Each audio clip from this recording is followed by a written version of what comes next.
Okay, so you want to buy a football team. Of course you do, because you have the money to own anything. And seriously, it's the ultimate rich person trophy with your name next to the club crest, the roar of a packed stadium, a trophy lifted with your logo behind it.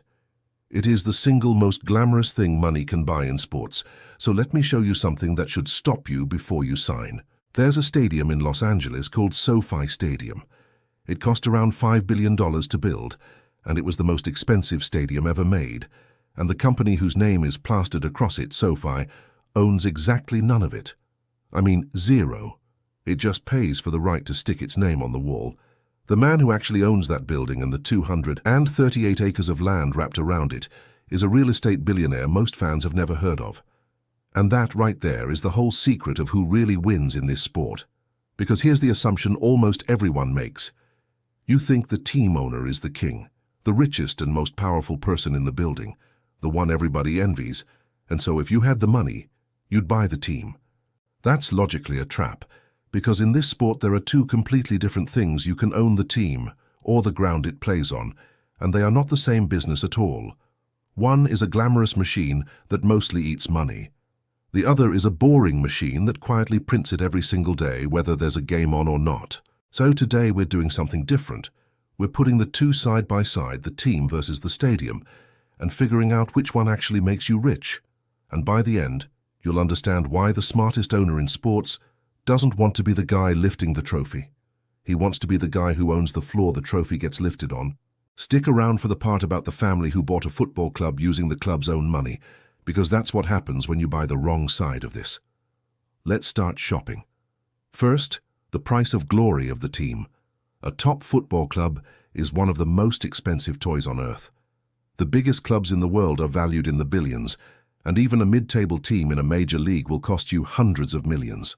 You write an enormous check, and in return you get the badge, the history, the fans, and the headlines. And then you get the bill. Because a football team is a spectacularly hungry animal. Its single biggest cost is players, their wages, and the eye-watering fees to buy them. Top clubs spend the majority of everything they earn just on player salaries, and here's the cruel part.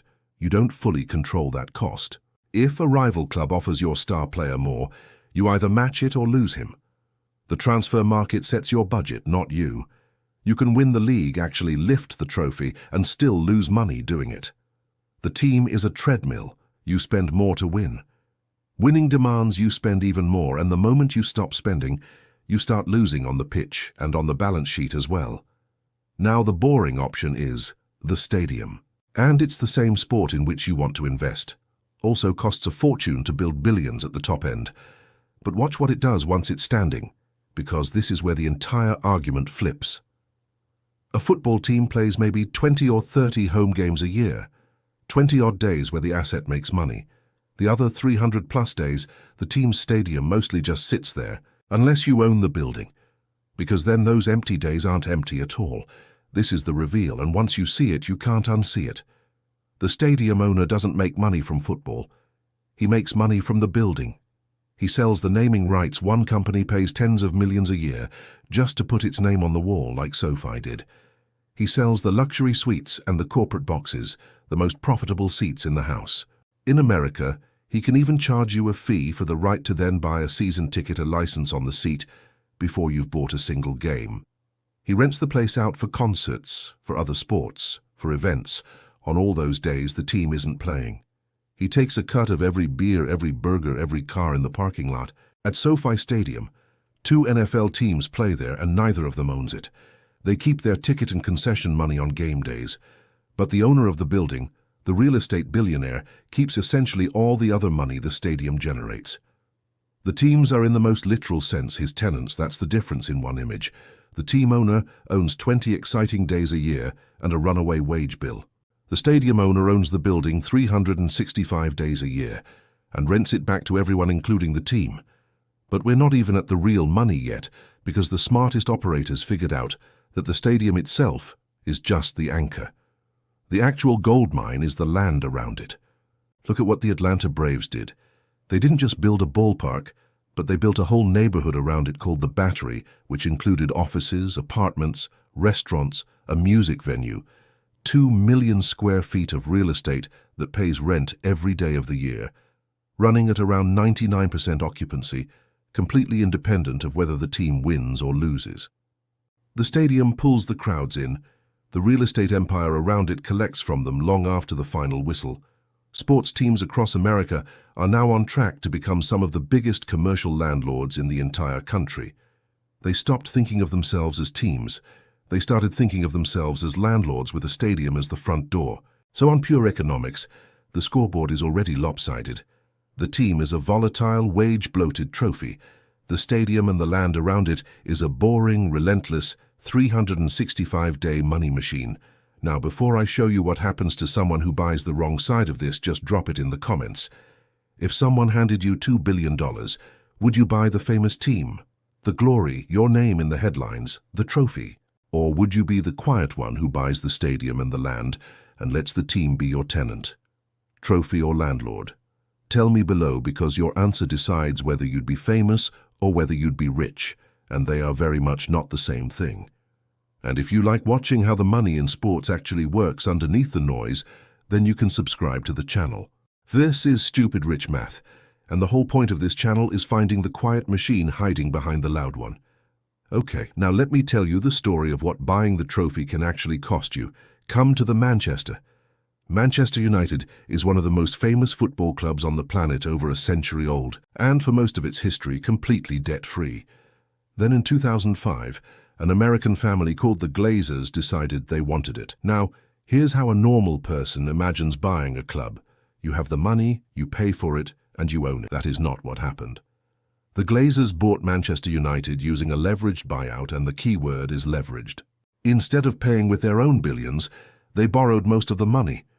And then they did something that still makes United fans furious 2 decades later. They took the loans they'd used to buy the club and they placed that debt onto the club itself. Listen to it again, because it's the whole trick. They bought the club with borrowed money and then made the club responsible for paying back the loans that were used to buy it. A club that had been debt-free for over 70 years was suddenly saddled with hundreds of millions in debt overnight. Around £500 million of it, the moment its new owners walked in. Here is one question. Who pays the interest on that debt? It's the club. United's own revenue, the ticket money, the TV money, the shirt sales from fans all over the world, gets funneled into servicing the debt that was used to buy the fans' own club. The numbers are genuinely staggering. Since that 2005 takeover, Manchester United has paid out something in the region of £740 million in interest alone. That's money that could have bought the best players in the world, quietly bleeding out of the club year after year. On top of that, the owners have paid themselves well over £100 million in dividends. And after all of it, 20 years later, the club's net debt recently broke through the $1 billion mark, higher than the day they took over. This is why United fans have spent 20 years with a slogan, "Love United, hate Glazer," as they watched a debt-free institution get turned into a machine for extracting money, using the club's own income to enrich the people who bought it. This is what the team can be: a vehicle, something you buy with its own money and squeeze. Now hold that next to the quiet real estate billionaire in Los Angeles, sitting on a $5 billion building and 200 acres of land, collecting rent 365 days a year, while 2 football teams pay to play in his house. One man bought the glory and made the fans pay for it. The other skipped the glory entirely and bought the ground. Guess which one sleeps better? Now let me give you the threats nobody mentions when they're selling you the dream of the team. Threat 1, and this is the one I told you to wait for. If you buy the team but not the stadium, you're not the king of anything, but you're a tenant. A huge number of famous clubs around the world don't own the ground they play on, and they have to rent it. Which means every year a chunk of the money you make gets handed straight to the person who owns the building. You do all the winning, all the spending, all the sweating over players, and the landlord just quietly collects. You thought you bought an empire, but you bought a lease. Threat 2 is that your entire asset rides on 11 pairs of legs. A star striker tears a knee, the team stops winning, and your revenue are tickets. TV sponsors can fall off a cliff.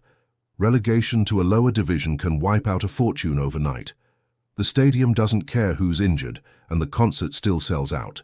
But the team's value swings on results you fundamentally cannot control, no matter how much you spend. Threat 3 is that the public turns on you. Stadium owners love to build with other people's money. One famous ballpark cost over $600 million, and roughly half of that was paid by local taxpayers. The billionaire keeps the real estate profits for decades. The public covers the construction. But cities are increasingly refusing to play along, and fans are increasingly done being squeezed the backlash against greedy ownership from the Glazers to the collapse of the breakaway Super League shows how fast the goodwill you're relying on can turn into open revolt. So let's do the real math, team versus stadium. Buy the team and the optimistic version is intoxicating.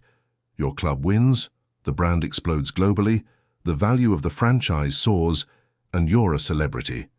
The realistic version is the treadmill, a wage bill that never stops climbing, a value that lurches with every match result, and if you're renting, a landlord skimming you the whole time. You can win everything, and still on paper, you lose. Buy the stadium and the land, and the optimistic version is dull and beautiful. Naming rights, suites, concerts, and a real estate district printing rent every single day for forever, no matter who wins on Saturday. The realistic version is still pretty good because concrete doesn't get injured and land doesn't get relegated. The stadium is the house in the casino. It doesn't need to win any single game. And here's the reframe to leave you with. You walked in wanting the team, the badge, the trophy, the roar of your name around the ground. That's the dream everyone's sold. But the trophy is the bait. The person who actually wins in sports isn't the one lifting the cup on 20 glorious days a year. It's the quiet one who owns the ground the cup gets lifted on, and the land around it, and rents it back to the team, the fans and the sponsors, 365 days a year. When you're in that stadium screaming for your club, you feel like the most important person there, but in actual you're not. You're a customer standing inside somebody else's asset. You're cheering for the tenant. The landlord owns the whole thing, including you. So if you had to choose, tell me in the comments, team or stadium, and tell me which club you'd buy, because half of you are about to pick one that doesn't even own its own ground. And if you want to know which other glamorous assets are secretly traps and which boring ones are the real fortunes, subscribe to this channel, because that is the entire job of this channel. Now tell me, what should be the next thing as a billionaire you are going to own?